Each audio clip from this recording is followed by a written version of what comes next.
যান্ত্রিক ত্রুটির কারণে আগারগাঁও মতিঝিল রুটে মেট্রো রেল চলাচল বন্ধ। এতে চরম ভোগান্তিতে পড়েছে যাত্রীরা। রাজধানীর খামারবাড়িতে মেট্রো রেল অবকাঠামোর পিলার ও গার্ডারের মাঝের একটি রাবার প্যাড খুলে গেছে। এ কারণে আগারগাঁও থেকে মতিঝিল অংশে মেট্রো রেল চলাচল বন্ধ রাখা হয়েছে। মেরামতের কাজ চলছে। মেট্রো রেল পরিচালনাকারী কর্তৃপক্ষ ঢাকা ম্যাস ট্রানজিট কোম্পানি লিমিটেডের উচ্চ পর্যায়ের একটি সূত্র বুধবার 18 সেপ্টেম্বর প্রথম আলোকে এ তথ্য জানিয়েছে।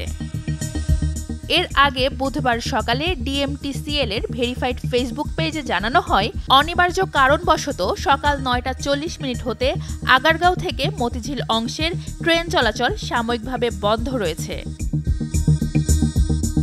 উত্তরা থেকে আগারগাঁও পর্যন্ত মেট্রো রেল চলাচল করছে। আগারগাঁও থেকে মতিঝিল যাচ্ছে না, তাই যাত্রীরা আগারগাঁও স্টেশনে নেমে যেতে বাধ্য হচ্ছেন। এরপর তারা হেঁটে গন্তব্যে যাচ্ছেন। এ কারণে যাত্রীরা ভোগান্তি পোহাচ্ছেন।